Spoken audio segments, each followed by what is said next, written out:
자, 여기 마지막 시간 여기 좀 정리하고 가자고요. 다음 주에 가면 아마 전체 대리까지 가게 될 건데, 항상 머릿속에 생각하세요. 권리 변동해가지고, 발생되고, 변경되고, 소멸된다. 보이시죠, 이제? 그 다음에 권리의, 법률 규정은, 의도하는 상관이 있다, 없다? 없어요. 의도와는 상관이 없다라고 되어 있죠. 당사자 의도와는 상관없어요. 의사표시와 상관없이 법의 규정에 따라서 효과가 발생이 되는데 나중에 가면 이게 연결돼요. 판결, 경매, 수용 나오는데 요건 나중에 등기해야 안 해요.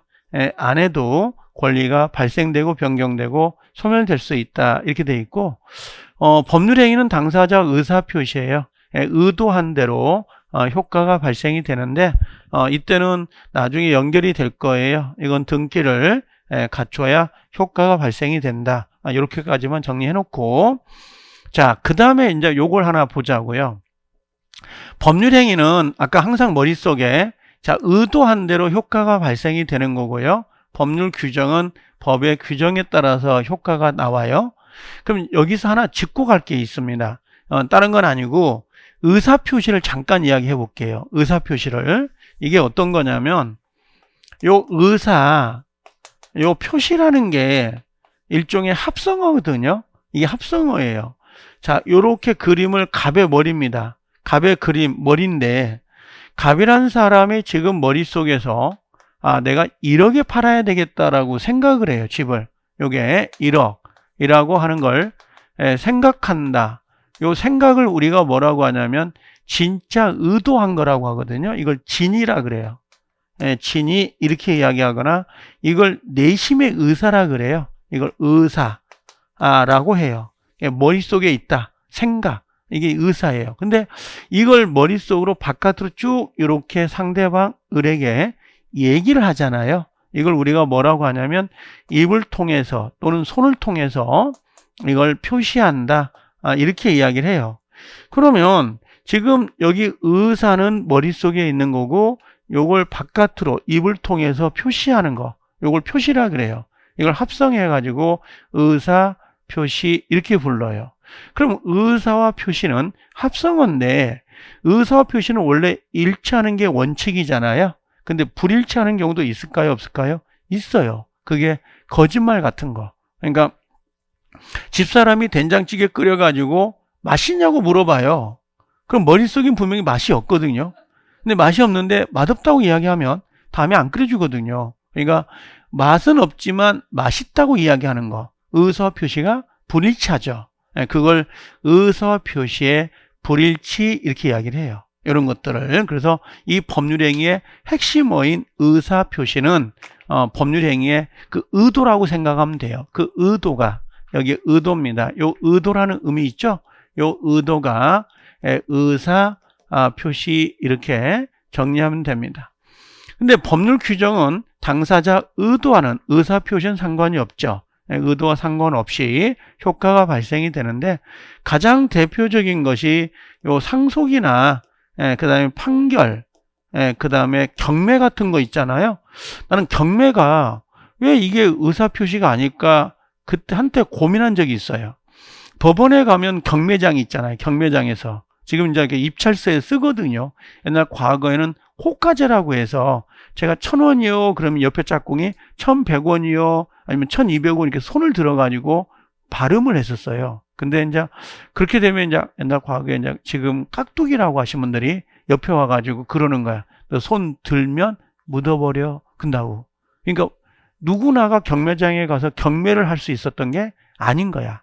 그 폐단을 막기 위해서 지금은 입찰서에다가 가리고 쓴다고 그러죠? 몰래 금액을 써요. 그래서 봉투에 넣는 거야, 이렇게. 그런 형태로 바뀌어 있거든요. 그래서 여기 보면 경매는 내가 쓴 의도한 대로 그럼 경매가 낙찰되느냐? 아니에요. 내가 1억이라 썼다 하더라도 내 의사와 상관없이 또 높게 쓴 사람이 낙찰자가 돼요. 이건 법률행위가 아닌 거지. 법의 규정, 민사집행법에 따라서 최고가를 쓴 사람이 낙찰을 받는 걸로 되어 있다고. 이게 법의 규정에 따라서. 그래서 여기 상속이나 판결이나 경매가 나오잖아요. 그 다음에 수용이 있어요. 수용. 네, 수용이 나오거든요. 이런 것들은 법의 규정이에요. 그래서 나중에 가면 요 4개는 나중에 외우긴 해요. 요건 등기를 한다 안 한다? 네, 등기를 안 해도 권리를 취득할 수 있습니다. 이렇게 나오는 거예요. 이제 요 부분들이. 그래서 올해 36회 때도 등기 여부를 물어봤어요. 등기를 해야 되니 안 해도 되니. 이게 36회였고 35회 때도 물어봤어요. 등기 여부를, 이런 것들을. 그래서 계속 나오고 있는 문제이긴 합니다. 이 문제가. 자, 그 다음에 민법 총칙은 다시 아까 이야기했던 거 요거예요. 복습. 권리 변동은 권리가 뭐라고요? 발생되고 변경되고 소멸돼요. 권리는 누구를 말하는 거예요? 물권하고 채권을. 그러면 물권, 권리 변동에 원인이 있더라. 그 원인이 몇 가지? 2가지. 하나가 뭐예요? 법의 규정. 또 하나가 뭐예요? 법률 행위가 있는 거죠. 근데 법률 규정은 다툼이 없어요. 규정된 대로 효과가 발생이 되기 때문에. 그럼 법률 행위를 끄시고 오는 거야. 이렇게. 그래서 여기 보면 의도한 대로 효과가 발생되는 거다. 그럼 이 법률 행위 핵심이 뭐라는 거예요? 핵심이 의사 표시예요. 의도니까. 그 다음에 법률 행위 계약은 꼭 내가 해야 되는 게 아니죠. 대신할 수도 있다. 대리제도. 그 다음에 법률행위 계약은 무효가 되거나 취소가 될 수가 있거든요. 그럼 무효 취소가 뭐냐? 그렇죠? 무효 취소는 되어 있고, 그 다음에 마지막이 뭐예요? 여기에 조건과 기한이죠. 조건은 불확실한 사실에 의존하는 거고, 기한은 확실한 사실에 의존하는 거야. 항상 그 생각을 하세요. 그럼 조건 기한은 거기서부터 출발이거든요. 참 헷갈려요. 나중에 못 찾아. 가장 많이 못 찾는 게 병이 사망하면 집을 주겠습니다. 그래요. 그럼 거의 이구동성으로 조건이라 그래요. 기한인데 병은 죽어요, 안 죽어요? 반드시 죽으니까 기한이거든. 근데 언제 죽을 줄 모르잖아요. 근데 이걸 불확정 기한이라 그래요. 근데 크리스마스는 딱 정해져 있죠. 이건 확정 기한이겠지. 확정 기한, 불확정 기한. 기한은 기한이에요. 반드시 도래하는 거니까. 이런 것들이. 중개사 시험에 합격하면 조건인가요? 기한인가요? 마음은 기한이지. 반드시 합격하고 싶으니까. 근데 현실은 조건부지. 중개사 시험에 합격하면 시험에 붙을 수도 있고 떨어질 수도 있는 거니까. 요거는 이게 민법 총칙이에요. 그래서 요게 10문제가 배정이 되고 41번부터 50번까지가 시험범위예요.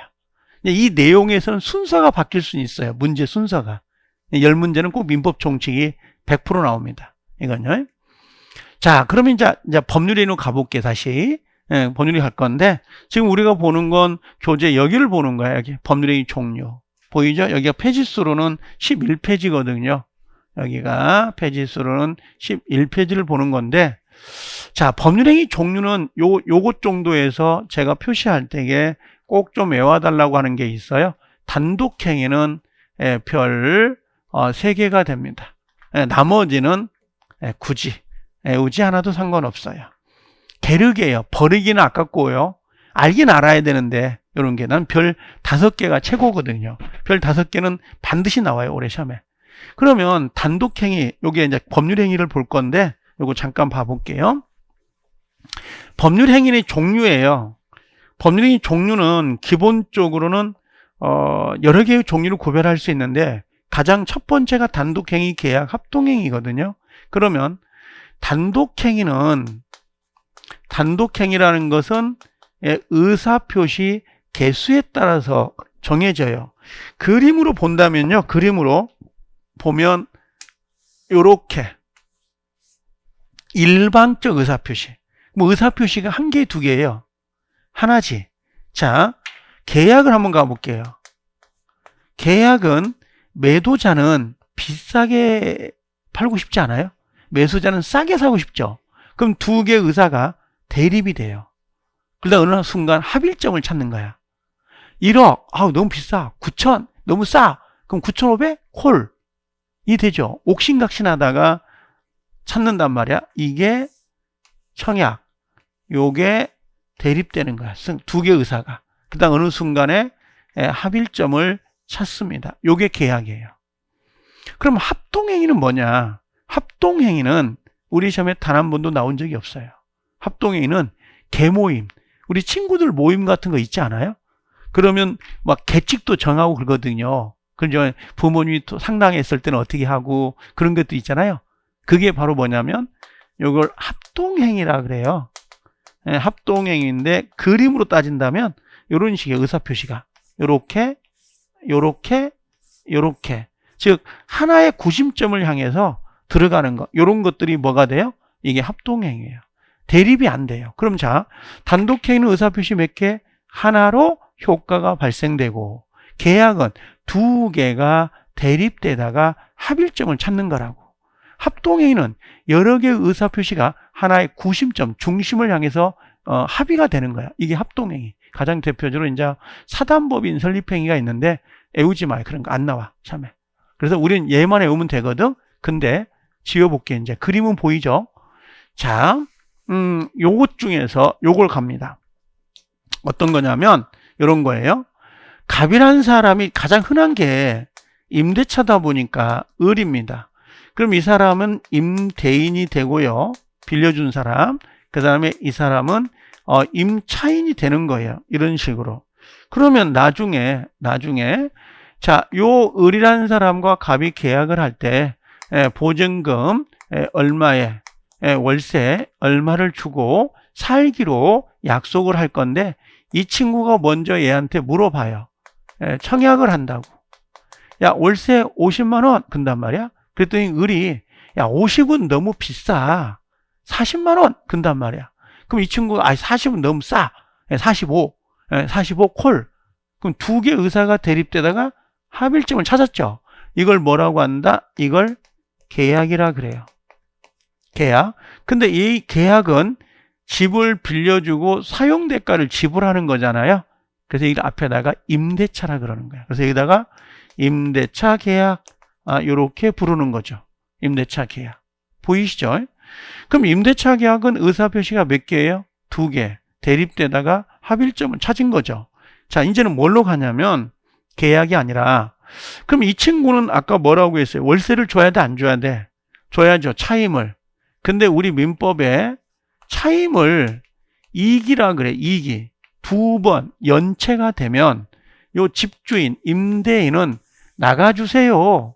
나가라고 할 수 있어요. 나가. 이걸 고급지게 해지라 그래요. 임대차 계약을 해지한다 그래요.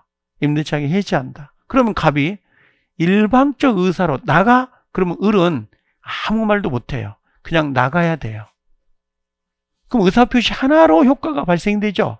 이게 단독행위예요. 해지. 그러면 자, 나는 처음에 공부할 때 딜레마가 생긴 거야. 그럼 갑이 보증금 얼마에 월세 얼마 주고 내 집에 살래요? 의사표시 하나잖아요. 그럼 단독행위 아닌가? 갑의 의사표시 하나니까. 아니에요. 왜? 갑의 보증금 얼마에 월세 얼마 주고 살아라.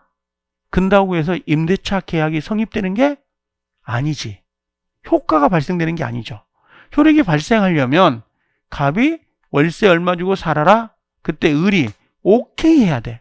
승낙이 있어야 계약에 효력이 발생하거든. 그래서 임대차 계약은 효력이 몇 개예요? 두 개가 있어야, 합치가 되어야 효력이 발생하거든요. 요걸 우리가 뭐라 그래? 이걸 계약이라 그래요. 그럼 자, 단독행위는 하나만 있어도 효과가 발생이 되잖아요. 근데 이 친구가 자기 집 욕실에서 샤워하면서 나쁜 사람, 너 월세 2번 연체된 거야. 너 나가 한다고 얘가 나갈까요? 안 나가요. 몰라 얘가. 그러면 갑이 이 하나의 의사표시가 누구에게? 을에게 도달이 되어야 효과가 발생이 돼요. 도달이 되어야. 이걸 상대방 있는 단독행위라 그래요. 상대방 있는. 상대방 없는 단독행위. 상대방 있다, 상대방 없다는 것은 사람이 있다, 없다는 것도 되지만 도달이 되어야 되냐? 도달하지 않아도 효력이 발생하냐? 이게예요. 유언 있죠, 여러분들. 유언 같은 경우는 유언서를 작성했어요. 내가 죽거든 내 재산을 을에게 주세요. 근데 갑이 돌아가신 거예요. 그럼 유언서가 을에게 도달되지 않더라도 효력이 발생할까요? 안 할까요? 해요.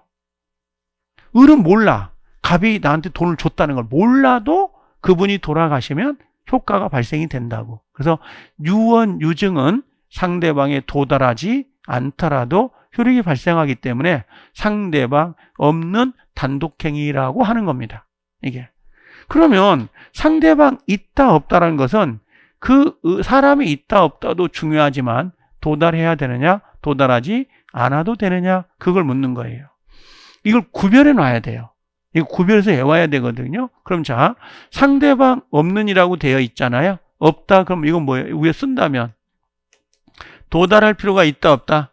없어요. 도달하지 않아도 된다라고 되어 있고, 그 다음에 상대방 있는이라고 되어 있잖아요. 이건 도달해야 돼 안 해야 돼? 예, 도달이 되어야 효력이 발생하는 거예요. 상대방 있다 없다가. 그럼 여기 보면 상대방 없는이라고 되어 있잖아요. 이게 유언 유증이에요. 유언 유증. 그럼 재단법인 설립행위. 재단법인 설립행위는 그냥 사립고등학교 생각하세요. 사립대학교, 장학재단 이런 게 재단법인이요. 재산을 기부하는 거. 이게 그때 만들어진 거고 여긴 포기예요. 그럼 이걸 이게 유죄포거든요. 유죄포라고 그래요. 유죄포. 아니, 이게 정확히 하려면 유죄, 소포 이게 하면 제일 좋아요. 이게 정확히는 소유권의 포기. 소유권 포기 말고 나머지 포기가 있어요. 공유지분 포기, 합의지분 포기, 지상권 포기, 전세권 포기. 나머지 포기는 상대방 있는 단독행위거든. 이 소포만 상대방 없는 거예요. 그래서 여기 유죄, 소포 없다. 없다가 뭔지 알겠죠? 없다. 상대방 없는 단독행위예요. 그래서 여기를 외울 때에 유죄, 소포 없다. 유죄 끊고 소포 끊고 없다. 이 호흡도 중요해요. 외울 때. 왜냐하면 외울 때는 사음절만 외워야 돼요. 5개, 6개 글자를 못 외워요. 딱 4글자만 외우는 게 능력이에요. 2글자, 3글자, 4글자만. 자, 봐요. 상대방 있는 거 있잖아요. 상대방 있는 건 뭐냐면 이거 외워도 되고 안 외워도 되는데 저는 그냥 외워볼게요. 저는 동철이가 있었어요. 동철이 아세요? 동철이 알아요? 모르죠. 나도 처음 보는데. 이름이 동철이라니까. 동철이가 술 먹고 취했어요. 취해가지고 떡이 된 거야. 이게 땅바닥이 지면이잖아요. 지면에다가 삼겹살 먹었나 봐요. 상추를 완결했어요. 완판을 한 거야. 지저분하긴 하지만 오바이트 했다고. 그러면 자 보세요. 동철이가 취해가지고 땅바닥 지면에다가 상추를 완결했다고 다 외운 거예요. 이게 이 동자가 뭐냐면 동이에요. 동이. 요건 철자가 철해. 그 다음에 요 취소예요. 취소. 요건 해체. 요건 해지. 요건 채무면제. 채무면제라고 해서 돈 갚지 마. 채무면제. 그 다음에 요건 상계. 이건 완결권이에요. 완결권. 이렇게. 그래서 여기 이건 순서가 없지만 이렇게 여기 요 해, 그 다음에 면제, 상계. 그래서 동철이잖아요. 동철이가 취해가지고 지면에다가 상추를 완결했다고. 아니, 그게 외우는 방법이에요. 근데 외우면 이게 26회 때, 28회 때 나온 거거든요. 시험에가. 그래서 빨리 찾을 수가 있는 거라고. 그래서 다른 건 안 해도 상관없는데 요 정도는 외워놔야 돼요. 나중에 가면. 그 다음에 봐요. 그 다음에 어차피 다음 주면 또 잊어먹어요. 그래도 이제 그 연상이 되거든 나중에. 자, 그 다음에 이게 계약은 총 15개 계약이 있어요. 우리 민법에는 15개 계약이거든요. 이게 이름이 있다 해서 유명계약 그래요. 외우지 마세요 이건. 근데 우리 시험법에는 뭐만 봐요? 매매, 교환, 임대차만 봐요. 나머지는 시험범위가 아니에요. 근데 나중에 시험범위는 아닌데 나중에 가면 이제 요 증여하고 요 사용대차가 정말 많이 나와요. 우리 시험범위는 아닌데 증여나 사용대차가 애들이 나중에 무상이거든. 공짜. 증여. 커피 한 잔 먹을래? 공짜야. 이게 증여예요. 이게 아침에 먹었어? 안 마셔? 그러면 이건 승낙을 안 한 거지. 그럼 증여계약은 성립이 안 되지만 요 두 개가 나중에 가면 시험에 나오는 지문이에요. 이것들은. 근데 우리 시험 범위는 매매, 교환, 임대차만 봐요. 그 다음에 비전형계약, 무명계약이라고 해서 요건 하나 쓴다면 옆에다가 여러분들 혹시 중개업 있죠? 중개업. 우리 중개사, 알선업, 요 중개계약. 요 중개계약은 우리 민법전이 없어요. 이런 건 비전형계약으로 우리 시험에 한번 나온 적이 있어요. 28회 때인가? 요게. 비전형계약. 그러니까 민법에 규정이 안 돼 있는데 시대가 발전이 되면서 새로운 계약 형태가 나올 거 아니에요. 그게 가장 대표적으로 이 중개계약이에요. 부동산 중개계약, 알선, 중개사. 요게 가장 대표적이죠. 근데 합동에는 큰 의미는 두지 말고요. 자, 밑에 한번 다시 가볼게요. 단독행위라고 되어 있잖아요. 단독행위는 의사표시가 몇 개라고 했어요? 의사표시가 한 개라고 되어 있잖아요. 근데 조심해야 돼요. 이게 한 개의 의사표시만으로 성립된다라는 게 아니라 한 개지만 효력이 반드시 발생이 돼야 돼요. 효력이 발생하지 않으면 단순히 의사표시가 하나라고 해서 효력이 발생하는 게 아니거든요. 그럼 두 번째로는 자, 상대방 있는 거, 상대방 없는 거 보이죠? 상대방 없는 건 아까 요렇게 우면 돼. 아까 요렇게 해서 그 다음에 유죄, 그 다음 끊고 소포, 없다. 없다라는 것이 요게 없는 이런 의미예요. 없다가 없는. 그러면 유언 유진, 재단법인, 소유권 포기는 상대방 없는 단독행위가 돼요. 지금 구별하지 않아도 돼요. 이게 막 초창기에 막 싼심 지키고 막 외우려고 하잖아요. 뒤에 지쳐가지고 못 외워. 그냥 이런 게 있다 생각하면 돼요. 이게. 그 다음에 소유권, 여기 상대방 있는 거라고 되어 있잖아요. 아까 여기 동철이가 취해가지고 그냥 지나가면서 동철이가 취해서 지면에다가 상추를 완결했다. 그렇게 기억하면 되는데 이렇게 정리하면 됩니다. 나중에 가면 이 정도. 자, 그 다음에 계약인데 계약은 안 봐도 돼요. 계약은 아까 이야기했던 것처럼 두 개 의사잖아요. 두 개 의사.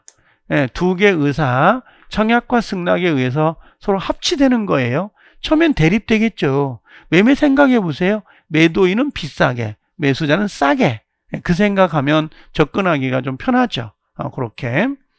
그 다음에 민법의 계약의 종류는 전형계약. 이게 전자가 뭐냐면 민법전이야. 민법전에 규정되어 있습니다. 이런 말이거든요.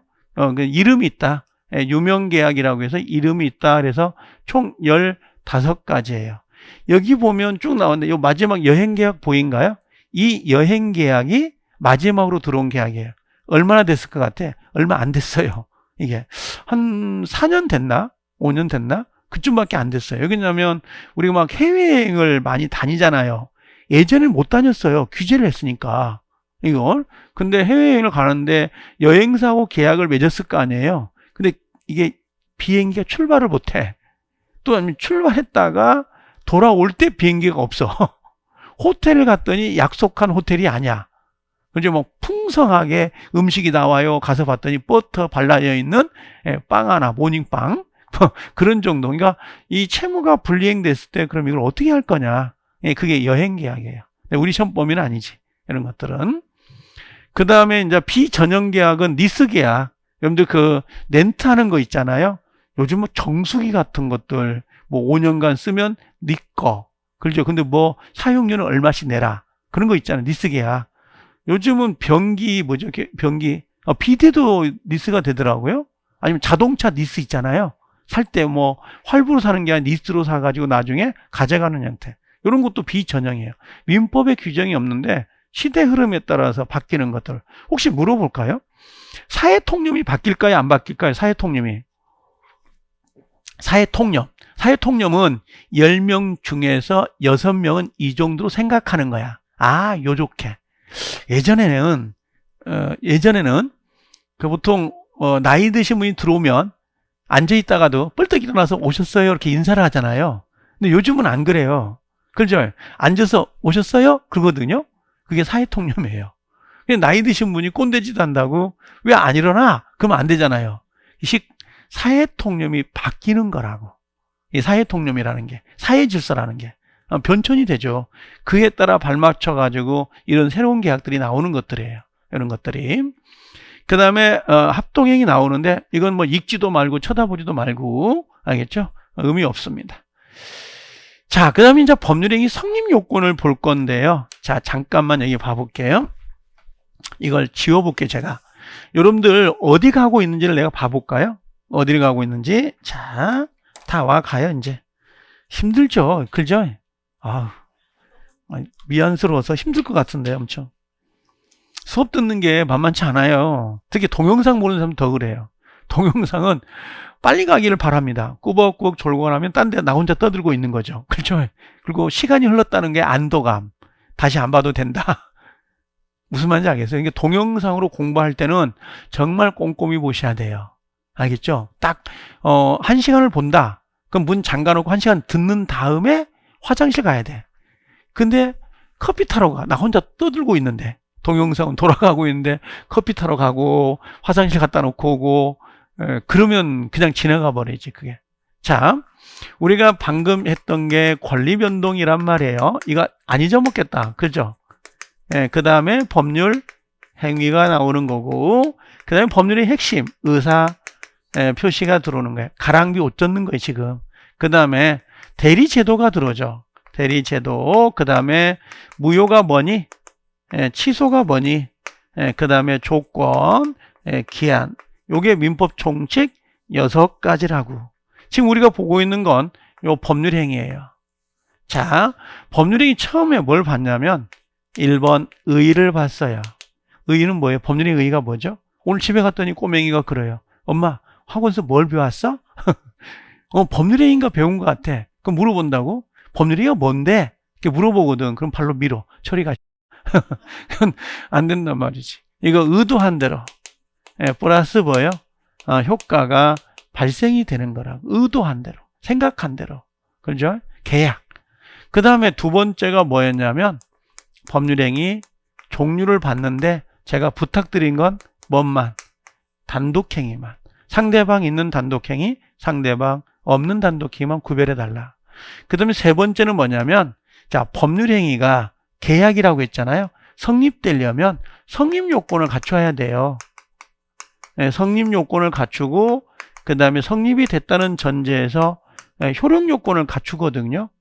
이렇게 마지막 네 번째가 목적이 되면서 끝나요. 여기가 두 문제예요.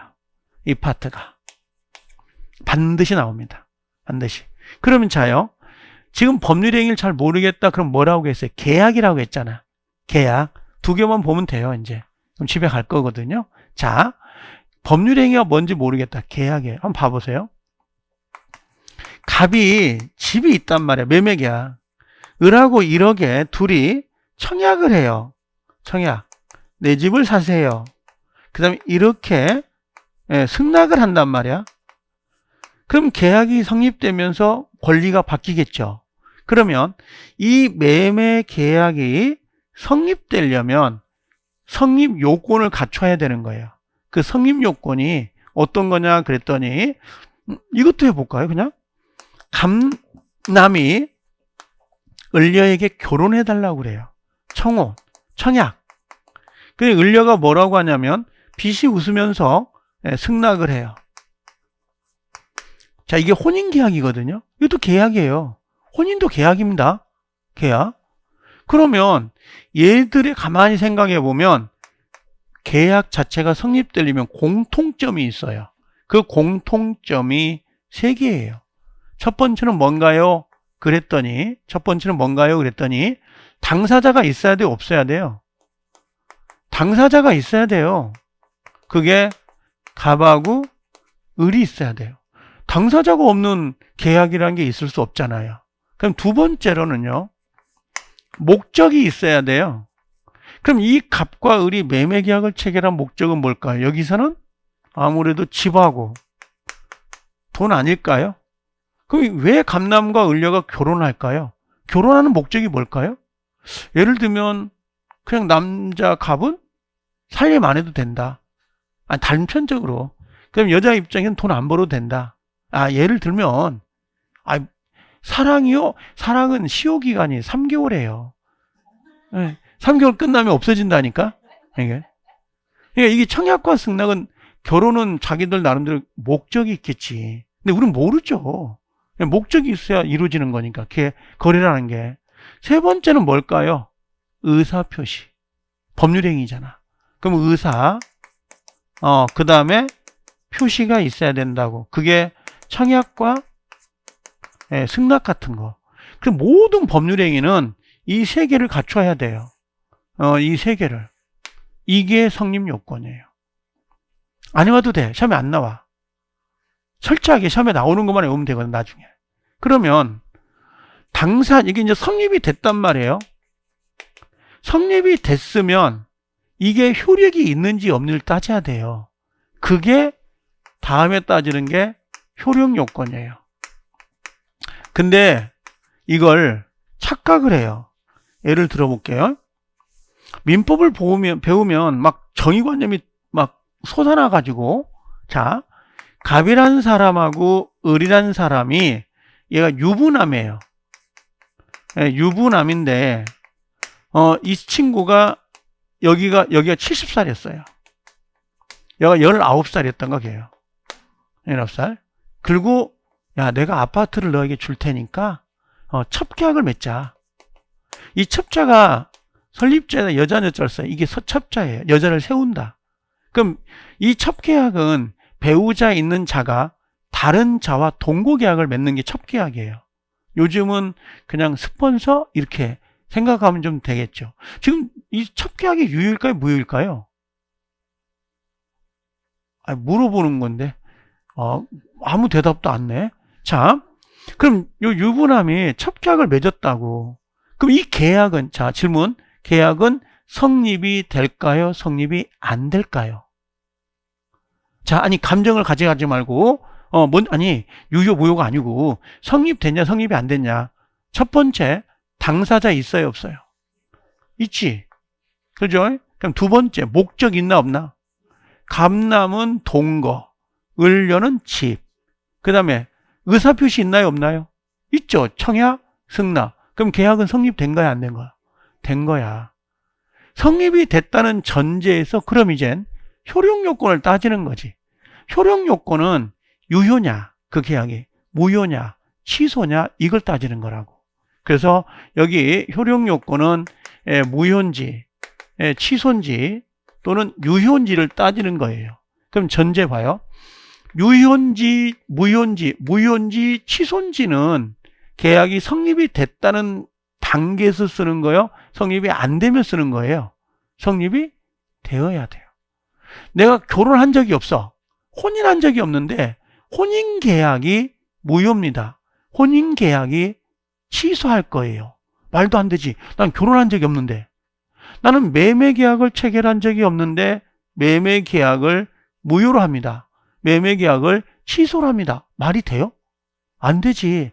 그럼 무효나 취소는 성립이 됐다는 단어인 거지. 성립이 안 된 건, 불성립한 거는 무효 취소를 논할 수가 없는 거예요. 그래서 예전에 매매 계약이 성립되지 않았다 하더라도 그 계약을 취소할 수 있다. 말이 돼, 안 돼요? 안 되는 거. 엇박자가 나지. 그런 문제를 낸다고. 지금도 내요, 그걸. 자, 그러면 이 첩계약은 성립은 됐는데 그럼 효력이 있는지 없는지 따져야 될 거 아니에요? 그게 첫 번째가 뭐냐면 이 효력 요건이 나와요. 외우지 마세요. 외우는 거 아니야. 당사자는 권리 능력은 있어야 된다는 거야. 그럼 권리 능력은 뭐냐면 응애하고 출생해서 죽을 때까지.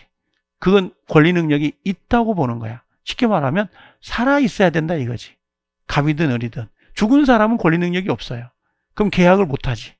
그럼 두 번째는 의사 능력이 있어야 된다는 거야. 의사 능력은 옳고 그름을 판단하는데요. 의사 능력은 개별 사항에 따라 달라요. 예를 들면 9살짜리한테는 막대 사탕이 맛있다는 걸 알까요, 모를까요? 알아. 근데 9살짜리한테 강남에 있는 30억짜리 아파트를 팔아달라고 줍니다. 그러면 그 9살짜리는 옳고 그름을 판단할 수 있을까요? 없을까요? 없어. 그래서 이 의사 능력은 개별적으로 판단을 해요. 그 사안에 따라서.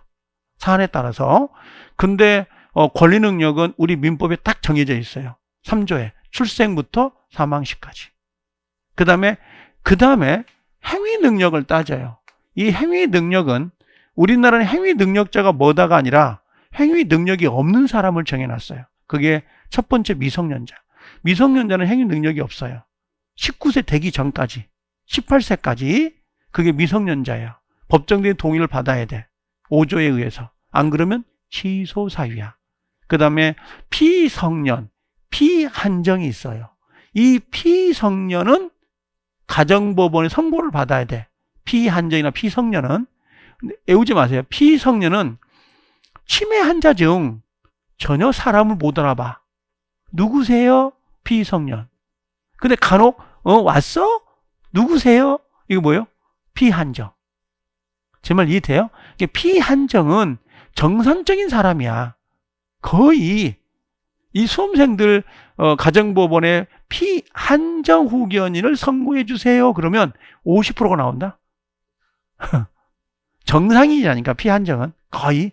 근데 가정법원에서 능력이 미흡하니까 피한정 선고를 받는 거예요.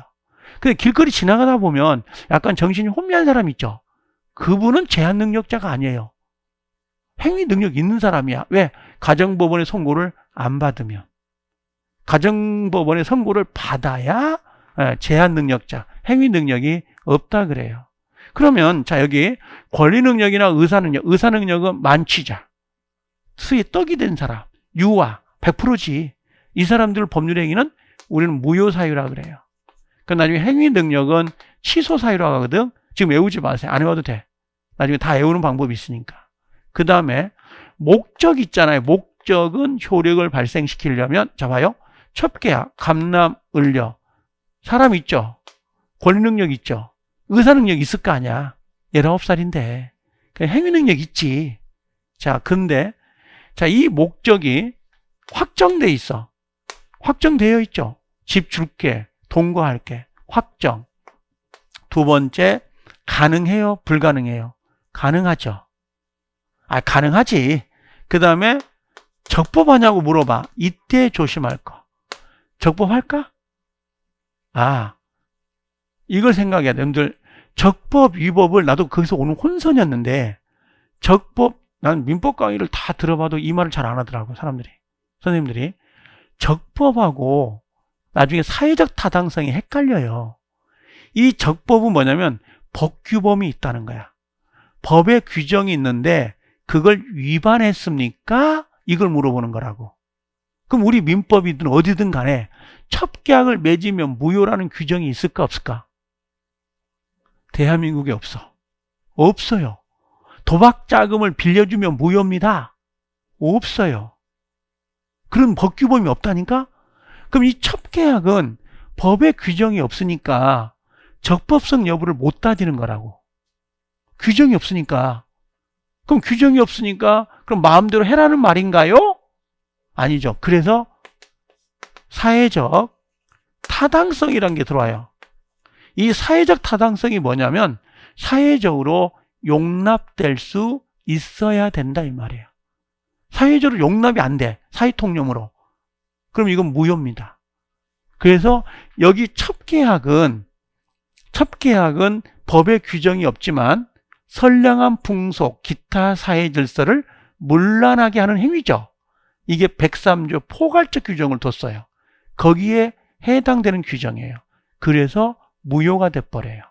이건. 그래서 여기는 확정되고 가능하고 적법해야 되고 사회적 타당성이 있어야 되는데 이걸 확가적사 그러거든요. 그럼 이 네 가지 중에 하나라도 뭔가 흠결이 생기면 얘는 뭘로 가는 거야? 무효가 돼버려요. 무효가. 그 다음에 보통 법률행위는 의사와 표시가 뭐예요? 일치가 돼야 돼요. 일치. 근데 이게 의사 표시가 불일치한 거야. 불일치가 되는 거야. 그럼 효력이 발생하지 않겠죠. 그럼 또 하나가 의사 표시는 일치하는데 사기를 당해서 강박을 당해서 의사를 표시했다면 이건 하자가 있는 거라고. 이런 것들은 뭐예요? 다 나중에 취소 사유로 가요. 이런 것들은. 그래서 원래 성립 요건은 당사자 목적 의사 표시고, 그다음에 효력 요건은 권리 능력, 의사 능력, 행위 능력 외우지 마시고, 알겠죠? 성립이 이게 외워야 돼. 성립이 안 되면 무효 취소를 논할 수가 없다. 그것만 기억하면 돼요. 나머지 이거 외울 게 아니에요. 외우는 게 아니라고. 그러니까. 자, 시험에 나온 적이 없어요. 근데 이걸 알아야 베이스를 깔아놔야지 나중에 쉽거든. 그래서 성립 요건 보이시죠? 그럼 유효 요건 보이신가요? 자, 그러면 성립이 뭐라고 했어요? 됐다는 전제에서 뭘 따져라? 유효 요건을. 그럼 이 성립이 자, 됐다는 전제에서 요걸 따지는 거고, 성립이 안 된 거야. 안 됐다면 이걸 굳이 따질 필요가 없는 거라고. 이게. 자, 그래서 이제 요걸 하나 정리를 하는데 밑에 한번 넘어오면 성립 요건 보이신가요? 외우지 마요. 책에 있으니까 보는 거지. 성립 요건은 뭐뭐다? 당사자 보이시죠? 네, 당사자가 있어야 됩니다. 갑을, 그림을 기억하세요. 연상법. 갑을, 매매계약, 갑을, 매도자, 매수자. 그 다음에 목적이 있죠. 집, 돈. 그 다음에 의사표시, 청약과 승낙. 그럼 머릿속에 있으면 잊어먹질 않아요. 이게. 그 다음에 밑에 유효 요건이 이제, 유효 요건은 아까 이야기했지만 뭐라고 했어요? 반드시 뭐가 전제됐다? 성립이 전제가 돼야 돼.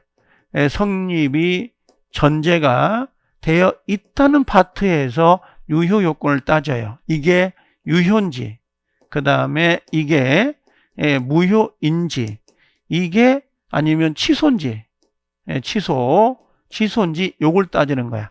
무효 취소는 다음 주 제가 오면 이야기할 거예요. 무효 취소가 뭔지를. 자, 그러면 여기에 보니까 뭐라고 돼 있어요? 아까 당사자는 능력이 있어. 여기가 앞에다가 쓰면 좋아요. 당사자는 이렇게. 그 다음에 여기는 목적이죠. 목적은. 여기는 의사, 표시는 이렇게 연결이 되는 거야. 여기는 성립 요건이고 이건 효력 요건이죠. 그럼 이 능력은 무슨 능력이에요? 권리, 능력을 말하는 거고, 그 다음에 의사, 능력을 말하는 거고, 그 다음에 행위, 능력을 말한다. 이렇게 보시면 돼요. 그 다음에 목적은 뭐가 돼? 화가, 적, 사가 나오는 거죠. 이렇게. 그 다음에 의사 표시는 뭐 해야 된다? 일치가 되어야 되고, 하자가 없어야 돼. 하자는 사기나 강박이 없어야 됩니다. 이 말과 같은 거예요. 나중에 가보면. 자, 요런 건데 굳이 뭐 이걸 여기 보면 당사자가 있어야 되고 권리 능력, 의사 능력, 행위 능력 보이시죠? 저는 모르겠어요. 다른 분들은 이걸 설명할 수 있는데 저는 설명 잘 안 합니다. 왜? 이게 머릿속에 너무 많아져요. 이게. 권리 능력은 그냥 출생하는 거야. 살아있는 거. 의사 능력은 사리를 분별할 수 있는 거. 근데 사리 분별이 달라요. 예를 들면 여러분들 그 유치원 어린이집 가면 그 모래 같은 데 놀잖아요. 어린이집에. 그럼 얘가 모래를 집어가지고 그 동료한테 머리를 뿌린 거야. 모래를. 그럼 눈에 들어갈 수 있잖아요. 그럼 그 꼬맹이 4살짜리를 보내? 소년원에? 뭘 한다고? 무슨 말인지 알겠나요? 사리를 분별할 능력이 없지. 제 말 이해돼요? 그래서 이 의사 능력은 개별적으로 판단을 하는 거라고. 내용 자체가. 그다음에 행위 능력은 아까 이야기했지만 미성년자. 가장 대표적인 게 우리는 미성년자를 보통 이야기를 합니다. 나중에 가면. 굳이 체크 안 해도 돼요. 이런 것들은. 그래서 여기 보면 미성년자는 만 19세, 지금 만자란 말 안 씁니다. 지금은. 19세 미만자를 말한다. 그래서 18세까지는 18세 12월 31일까지는 미성년자로 취급을 해요. 자, 그 다음에 피 한정이잖아요. 요 피라는 게 피자가 붙죠. 피자가 붙으면 그 대상자를 말하는 거예요. 대상자. 그 사람. 우리 경찰서에서 조사를 받아. 그럼 피의자. 형사소송, 재판을 받고 있어. 피고인. 피자가 붙는 건 대상자를 말하는 거예요. 그러면 이 사람 피한정은 그 대상자가 한정 후견을 받은 거지. 근데 얘는 진짜 정상인이에요. 정상인입니다, 거의. 그리고 여기 피성년은 전혀 사람을 못 알아봐. 그 치매 환자로. 이런 것들이 여기에 해당될 수 있다고. 이런 것들. 그래서 굳이 이 사람들은 우리 시험 범위에서 딱 한 번 나와요. 나중에 가면 대리권에서. 대리권 한 번 나오고 미성년자는 자주 나와요. 미성년자는. 그래서 19세가 되지 않는 사람은 미성년자로 보는 겁니다. 법에 딱 조문이 정해져 있어요. 사조에다가. 자, 그 다음에 이제 목적이 뭐라고 돼 있어요? 여기서 아까 확정이 되어 있어야 되죠. 그 다음에 뭐야? 가능, 적법, 사회적 타당성. 하나도 없으면 무효. 요 정도. 그럼 의사 표시는 일치. 의사 기억나죠? 예, 머릿속에 있는 거. 생각, 진위. 그 다음에 표시는 뭐예요? 입, 아니면 손으로 표시하는 거. 이런 게 표시야. 그래서 의사 표시는 원래 일치가 되어야 되지만, 불일치가 되거나 하자가 있으면 효력을 발생하지 않는다. 그래서 들어와 있는데, 자, 이렇게 생각하면 되죠. 뭐, 이거 굳이 먼저 안 해도 되죠. 당사자 목적 의사 표시. 그 다음에 요렇게 연결되는 거죠. 그러니까 성립이 되어야 효력을 발생시킨다. 이렇게. 그 중에서 이제 목적이 들어오잖아요. 이게 목적인데, 자, 이제 가자고요. 요것만 설명해 보고요. 지워볼게요. 이제 여기서. 자, 요렇게 지워놓고 보면 이렇게 됩니다. 원래 법률행위가 성립되려면 성립 요건이 3개가 있어야 되잖아요. 이제 가기 전에 다 외워져, 이게. 당사자가 있어야 되고, 목적이 있어야 되고, 의사표시가 있어야 되잖아요. 이렇게 잘 봐보세요. 여기 보면 당사자 보이잖아요. 당사자는 우리 시험 범위가 아니에요. 미성년자, 아까 미성년자, 피한정, 피성년, 당사자의 권리 능력, 의사 능력, 이건 우리 시험 범위가 아니에요. 그 시험 범위가 아니고 원래 민법 총칙 앞에 권리 주체라고 해서 자연인을 배울 때에 권리 능력, 의사 능력, 행위 능력을 배워요. 3조, 4조, 5조, 6조부터 17조까지. 그럼 나머지 법인. 배우는데 거기에 시험 범위가 아니기 때문에 설명을 안 해요. 그럼 이제 목적이 두 번째잖아요. 성립 요건에서 목적을 여기서 배우는 거야. 이렇게. 목적. 그리고 목적을 배운 다음에 이 목적은 아까 뭐라고 했어요? 이렇게 나누면 목적은 뭐예요? 첫 번째는 확정이 되어 있어야 된다. 보인가요? 확정. 그리고 뭘 사고 팔 건지. 두 번째 가능해요. 가능. 그럼 세 번째는 적법성을 따져요. 그럼 네 번째는 뭘 따져요? 사회적 타당성을 따져요. 요렇게. 그리고 이걸 확과 적사 이렇게 외우는데 굳이 외울 필요 없어요. 이건 외워도 필요 없습니다. 이건 안 외워도 돼요. 그러면 여기를 먼저 공부하는 거지. 근데 이건 별거 아니에요. 끝나고 그 다음에 이 두 번째가 의사표시잖아요. 의사표시는 여기서 배우는 거야. 이렇게. 그래서 법률 행위의 의, 종류, 성립, 목적, 그냥 의사표시. 요게 끝나면 그 다음에 대리를 봐요. 요 대리를, 요 두 개를 이렇게. 제가 다음 주에 요걸 볼 거거든. 두 개를. 아주 핵심이라 요것들이. 근데 이 확정이나 가능, 적법이 나오잖아요. 이게 큰 의미는 안 둬요. 이 부분만 봐볼게요. 잠깐만요. 이게 지금 여기 교과서 보면 지금 여기 확정 보인가요? 요 확정을 동그라미 쳐봐요. 요 확정에다가 확정 동그라미. 그 다음에 두 번째 쭉 넘어오면 가능이 보이죠. 가능 동그라미. 그 다음에 세 번째가 뭐가 나오냐면 적법 보인가요? 적법성 보이고요. 그 다음에 쭉 내려오면 뭐가 있냐면 사회적 타당성 보인가요? 다음 주에 오면 제가 요걸 볼 거거든요. 얘가 별 5개예요. 얘는 빠져본 적이 없어요. 시험에서. 근데 이게 정말 처음 듣는 사람은 쉬울 것 같은데 어려워요. 이게. 쉬울 것 같은데 어렵다. 그래서 요걸 한번 정리할 테니까 그렇게 알고 계시면 됩니다. 아셨죠? 자, 오늘 여기까지 해서 정리하고 다음 시간에 계속 연결해 가지고 볼게요. 아셨죠? 고생들 많이 하셨습니다. 수고하셨습니다.